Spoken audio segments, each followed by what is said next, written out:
They were looking at thousands of dollars in fines and potentially 18 months in jail for not following the mask mandates. We promised that we would take his story and turn it into an article, and we did at worldviewtimes.com. You'll see it there, worldviewtimes.com. And we put his story up as standalone at frankspeech.com. And so, again, I hope you guys have helped to circulate his story to bring attention to it. But we asked him if he would come back tonight after an emergency meeting in his community today for them to decide what it is they were going to do about his church and Christian school. Joining me now is Pastor Jim. Pastor Jim, welcome back to the broadcast. Thank you for joining us. Brannon, thank you so much. It's been pretty exciting around here, and I just want you to know that I have been receiving emails and phone calls from all over the United States. Even people I haven't heard from for over 20 years, and that's not even us trying to reach out to them. It is spreading everywhere, and it's been absolutely astounding, and I want to thank you so much for helping us get our story out there. Well, thank you. Thank you for trusting us to get it out there, Pastor. Yeah, so it's our privilege. What happened this morning with the emergency meeting? Man, it was really hard to take. Even as late as yesterday, they switched it from an open meeting, an emergency meeting where our families and our parents could go and they could give their point of view. I could speak. And they changed it yesterday to an executive session, which wasn't private. So they went off into their own room and they had their discussion and they came out with their decision. The reason why it was such a struggle for me today, today was the most, can I say this, infuriating day in the entire process. Wow. Up to this point, because here's how it unfolded. We had over 200 people. Some people think there were 250 people came out to support us. We even had some people that lived 4 and 5 hours away because of what was going on through the interview that we had the other day.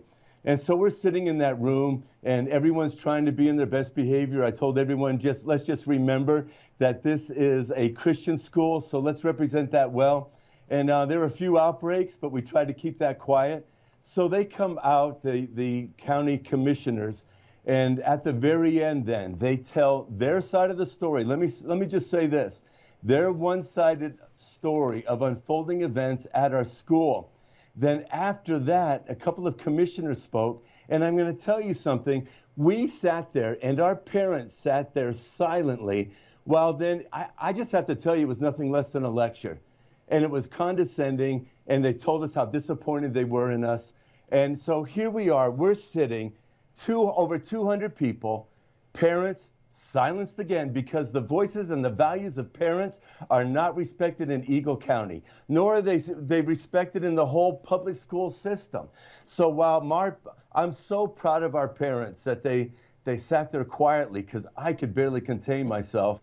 And then we were like children as they spoke to us, and then they wrapped up the meeting, and we were not given again an opportunity to tell our side of unfolding events at our school, nor were parents allowed to be able to express themselves. You know what, just even this last week, one of the parents called the county commissioners, and so she was speaking to a gentleman there, I don't know which commissioner that it was, and as she was speaking to him, a mother in the preschool was trying to explain to him why it is so important for her as a mother and her maternal instincts. No, that's not respected.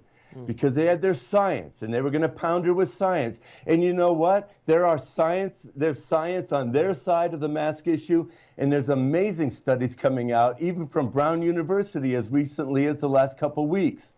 But you know what? He won the argument because that's all that mattered to him. A mother of a little child in a preschool saying, please don't make me mask my child at Cornerstone. And at the end of the process, he actually had her in tears. And then when she was crying, he told her at the end of that conversation, public health takes priority over your personal liberties. And that's how the whole conversation ended. And so in all these conversations, the idea of liberty and freedom and parental choice is being lost consistently along the way. And I just want you to know that Eagle County blew it again, and they just completely didn't want to disregard it, didn't want to hear. Can we get a copy? Can we get a copy of this to play clips of it? I'm looking at our audio video guy. It's on their Facebook page today. Okay, so So Jill, go get that before they take it down, which I don't think they can under sunshine laws. Get that for me, please. It's Eagle County. It's the Eagle County Commissioners. yes. So Jill, if you could get that down, or Logan in there, maybe communicate with Jill. One of you, Reagan, one of you guys in there, whoever can get that downloaded. Maybe Annie. I got 4 people that can do this probably. Any one of you. You guys all have each other's text alerts list. Communicate with each other. See which one of you can grab that off the Eagle County, Colorado Commissioners Facebook page. We need that. We need to be able to play some of these clips. We will endeavor to play some of these clips tomorrow night, Pastor, where they're lecturing this mom. And you say that they said that public health trumps parental authority. Is that what I heard you say? Yeah, that was in a private conversation between one of our mothers who called the county commissioners. And that's the clash of worldviews. And it's interesting to me that even when I was a couple months ago, maybe, talking to the health department director, he said to me, oh, you guys, you know, we're learning that out west, you keep talking about liberty. You keep talking about freedom, and we're trying to learn how to navigate all of that. And I was thinking, what is he talking about out west? Where is this gentleman from? Then later on in the conversation, I find out he's from Boulder, Colorado, and Colorado University.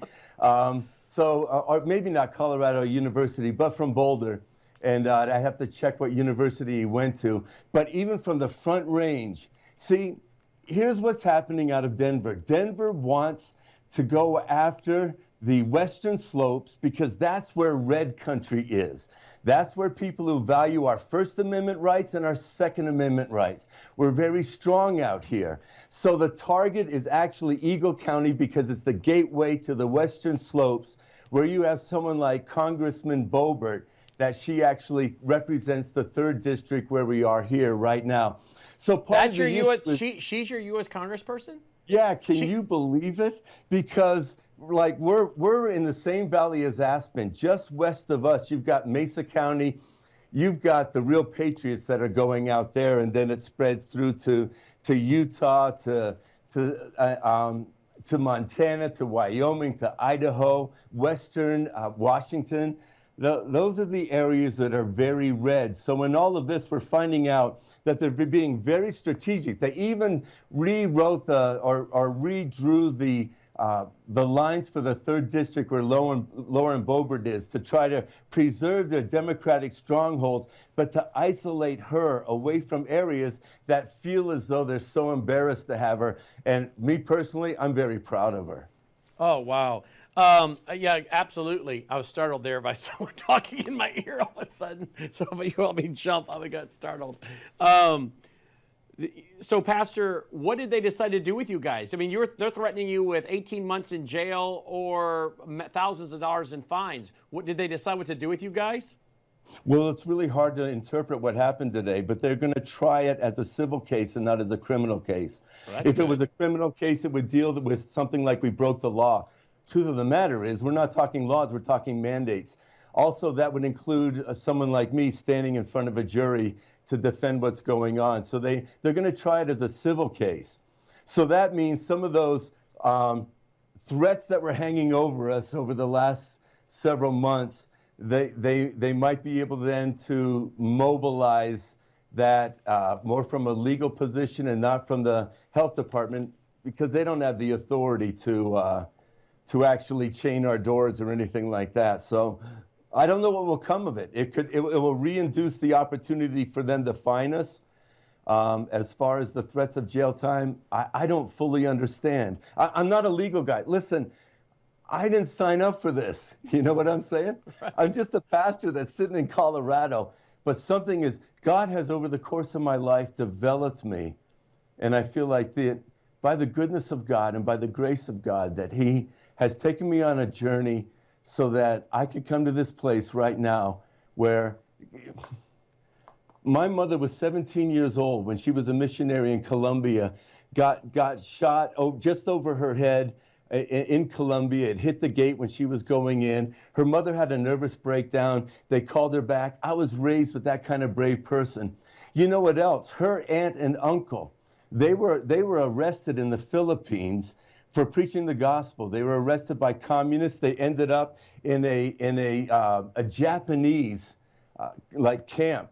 And so that my aunt just told me today that what they did is that they were all lined up in this Japanese camp. And this is merely because my aunt and uncle refused to compromise and they preached the gospel. See, those stories, the stories that of real people saying, I'm going to live out the gospel. I'm not contentious to talk about how great God is.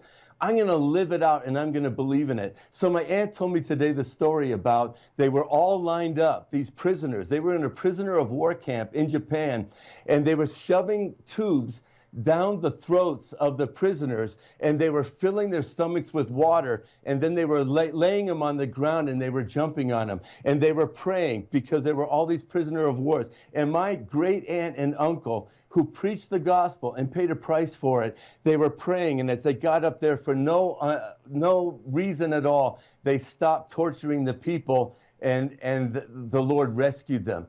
And you know, can I keep going a little bit? Yeah. Okay, so this is why this is so important to me, because at our Christian school, you know what? We can sit around and talk about how great God is, how powerful he is, how he will always defend us. Look what the stories are in the Bible.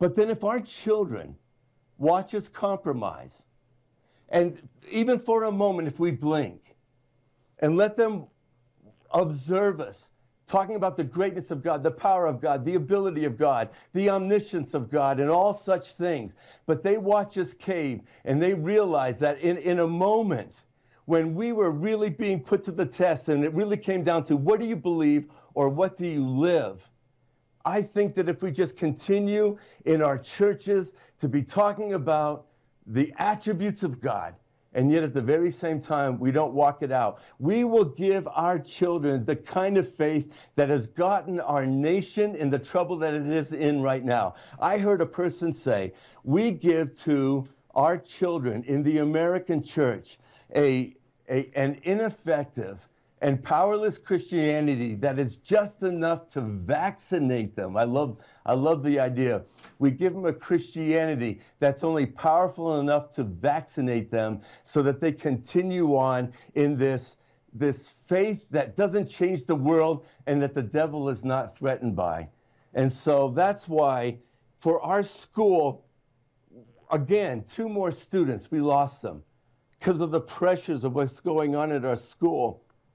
But at the same time, if I just end up with a handful of kids that we have demonstrated to them that it's not enough to just talk about God, you got to live it out. And that kind of conviction, if it's just 5 kids in our school who live that way, so that my great aunt and uncle who've gone on to be with the Lord, but their story still resonates in my heart. And I hope that someday, if there's 5 kids who will say, I remember that there was a pastor and there were teachers who stood together and they stood up for what they believed in. And that's why I feel so passionate about all of this. Well, I'm so glad you do. It sounds as though your family's history and heritage has prepared you for what you're going through today. You know, we're all standing on the shoulders of someone, right, who's gone before us. Yeah. And so it sounds like God has prepared you directly for what you're confronting today. And once again, we will put this up as a standalone at frankspeech.com so people can grab it, send it around. I want you to have your staff stay in touch with us. Anytime you need to come back, we want an update. I'm hoping by now you've gotten good legal counsel. If you haven't, the offer still stands to do a personal introduction to Matt Staver. Have you guys secured good legal counsel? You know, we're still looking, and most of those civil liberty attorneys out there right now are fighting the vaccine mandates, and that's the kind of the word that we get from them. But I believe that Have you contacted Matt Staver and the Liberty Counsel yet? You know, I actually physically drove down to Colorado Springs in the hopes to be able to get in touch with him, and I got as far as what I believe was his executive secretary, and but again, you know, All right, let me make a personal phone call. Let me send this to Holly tonight. Let me send this to Holly as a personal assistant and see what I can do in putting you in touch with Matt Staver. We also have some other guys I can put you in touch with. We just got done, of course, with Tom Renz, who, what state is Tom in, guys? Do you guys know what state Tom's in? Well, we just had Tom Renz on here, so we know enough attorneys. I had reached out to him as well before. everybody's so busy on the civil liberty side of things. Okay, well, So, let me see if a few of them will do it as a favor to us, okay? So I'm going to send sure. this tonight to Holly with Matt Staver. We'll see what we can do. But you're telling me right now you don't have legal counsel? Well, I have a lawyer in my church. He's a property lawyer, and he's absolutely amazing, very successful, but he's not a litigator. And then we did acquire an opportunity to connect with someone on the Front Range, but we still need to make sure that we land right on all of this. All right, You know well, what as soon as I get off the air tonight, I'm going to start sending texts around, all right? Okay. What you need to do is make sure that have I been texting with you or not? Have you and I been texting? We spoke before the last interview, So but we we've must. been communicating with Logan. Okay, make sure you send to Logan your cell phone number so I can get one of these attorneys able to get right to you, okay? Okay, thank you so much. Because when I get off the air tonight, I'm going to start sending texts to these guys and calling them. All right, good. I can't Thank you promise so much. anything, but I'm going to put my shoulder into it, all right? I'm going to tell you what, God's been with us every step of the way, and I know that however it works out, I'm just trusting the Lord in all of that. Well, I absolutely. We'll trust the Lord to open the doors that go before us and providentially lead the way. But this airways stay open to you to get out the message. So anytime you need to come back, even if it's the last minute, we're flexible. We can drop you in. Okay, thank you so much. You're a great resource for me. Thank you, Pastor, for the update. We're all praying for you guys. All right, thank you. God bless. Thank you, Pastor.